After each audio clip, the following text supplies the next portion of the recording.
Hey, Robert here with ManCooking.com. We just got done with Easter, and if you're like me, you've got a whole lot of ham to deal with, and I've got a simple recipe to make a nice bean and ham soup. So if you just follow along with me, we'll go in the kitchen and get started.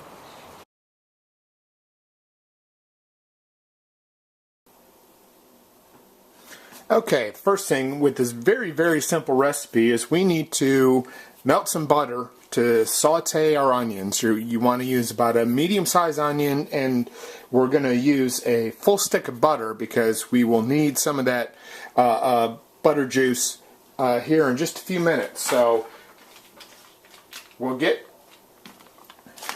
the butter melting, and it's easier if you chop it up a little bit, and it'll melt faster.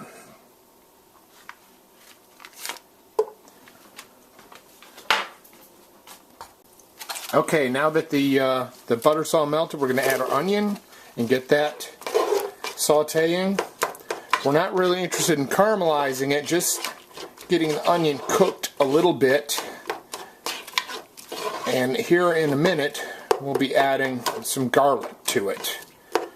Like I said, this is a very simple bean soup recipe, so you can deal with all of the ham that you have left over from your Easter dinner.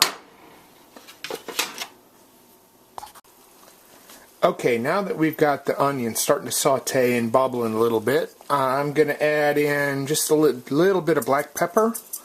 You can season this to taste however you would like it. I tend to go a little heavy on the pepper because I'm a big fan.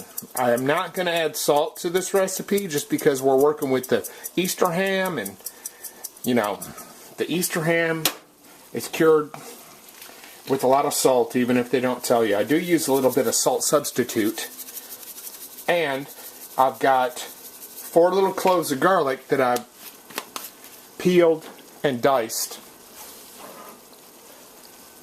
that we're going to add to this saute. And we're going to let this saute a little bit more before the next step.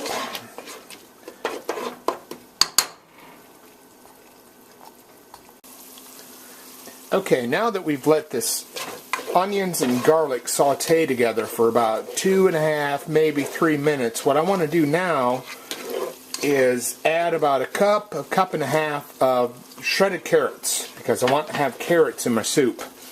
And I also want them to caramelize a little bit, cook a little bit with the onions and garlic, because we don't want the soup to be sitting on the stove for hours and hours, and we want these carrots to cook. So we get the carrots in here and we get them stirred up really good and let them kind of get partially cooked with the butter and the onions and the garlic.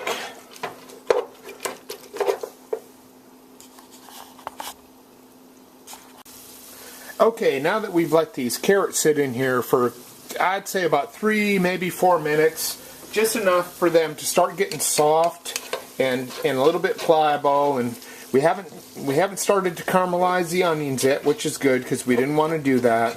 And another good way to tell that is when you're standing over the pot. If you can smell the carrots, then they're starting to saute pretty good. Now we want to add the flour because we want to have a little thickening. So we don't have I don't like runny soup, so I want to have a little bit of chowdery feel to my soups that I do. So I'm going to start with 1 tablespoon of flour and whisk that in.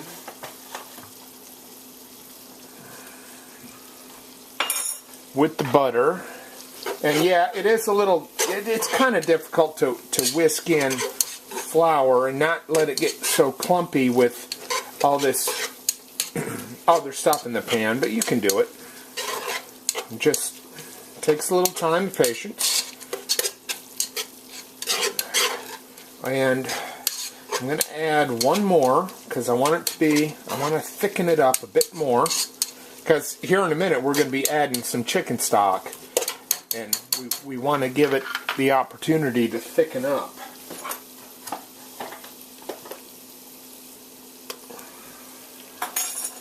Okay. There we go. You can see that it's starting because it gets a little bit gummy. And things start sticking together, and it's okay while you're whisking it. You don't want to let it sit when it's all sticking together like this, because it'll burn fast.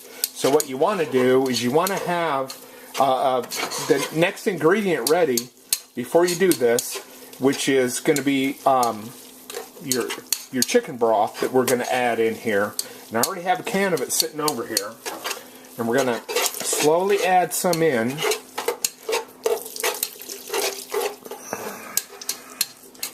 And see how we're starting to get a little bit of that chowdery look to it. Okay, and we'll just add some of that in.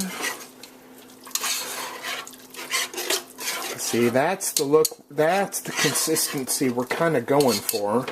But we have 2 tablespoons of flour in there, so we're going to want to make sure we have enough liquid in there so it doesn't clump up. We don't want to have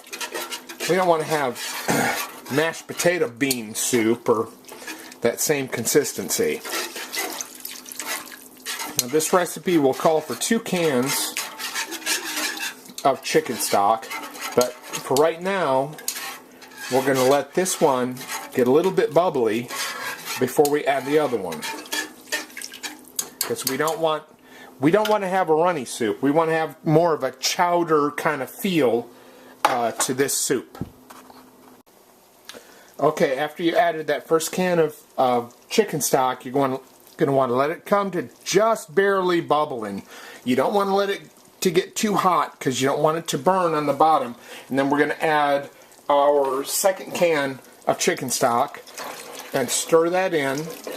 And yeah, it might make it look a bit thinner, but when we start adding in the beans, when the beans start to cook, it'll help thicken this up, because we're probably going to be adding another 2 cups of water on top of this after we add in our beans.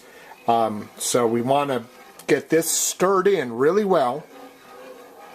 Let it start to bubble just a little bit, and then we'll add our next ingredients. And that will, the next step will add pretty much everything else, and then let this thing sit on the stove for a good 40 minutes, and then we'll be done and ready to eat.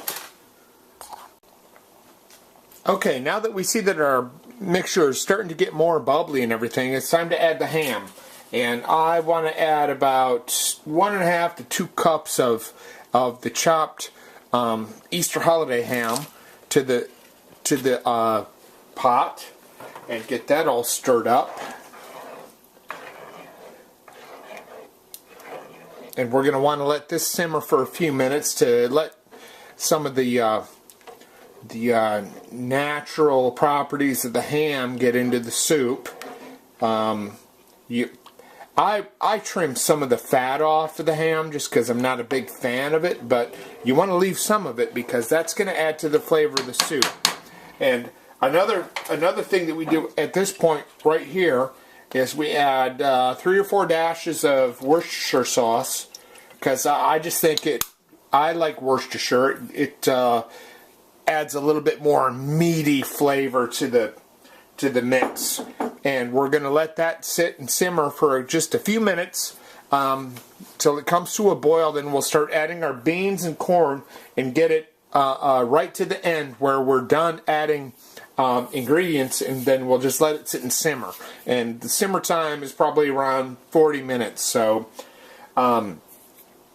top time for this recipe is probably an hour and 20 minutes maybe. So it's something definitely you can do after you get home from work. Now it's time to start adding the rest of the ingredients. And the first thing I'm going to add is navy beans and corn. And what I do is I put my can of navy beans in a colander, and I drain it, and then I rinse it on very, very low pressure water, so we're not stripping off the skin from the beans. And then I poured the can of corn over top of it just to help, you know, clean up more of the beans. We're going to stir that in, and it's looking like we might need to add a little bit of liquid because I still have a can of pinto beans I want to add to this. And you can add as many beans as you want. You just have to add liquid to the mixture.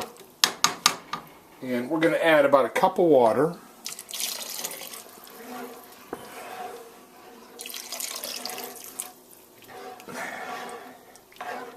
And there we go. It's starting to look more like soup now. And this will reduce a little bit once it starts to bubble.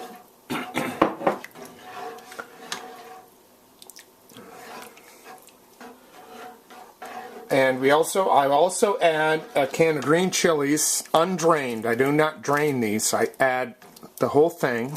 And you can find these anywhere at any supermarket. Old El Paso green chilies, you know, they're everywhere. They just help add to the flavor. And we're going to let this come to a little bit of a simmer while I prepare the other can of beans, because I'm running a little bit behind.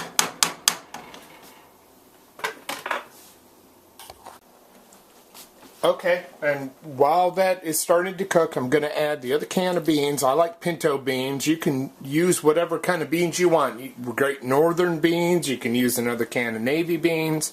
I like to add, you know, change it up. And I'm a big fan of pinto beans. So I'm going to add another can of pinto beans. And stir that in. And I'm going to add the other cup of water. Not quite. I think that looks good. Yeah, well, maybe. We'll finish that up. And we're going to let this sit and simmer for about an hour, just, you know, 45 minutes even. Just so it heats everything up, because most of the ingredients are already cooked. And there you have it. It's a great way to get rid of some of that Easter ham. And it doesn't take long. Probably 20 minutes to chop everything, prep everything, get everything ready to go, and then just cook time. Okay, so there you have it. Real simple idea for getting rid of some of the Easter ham that you've had left over. If you want the written recipe, go to mancookin.com. That's MANCOOKIN.com. Or follow the link on this page and you'll get there. And you'll find out how to get this written recipe and more Man Cooking recipes to follow. Thank you for watching.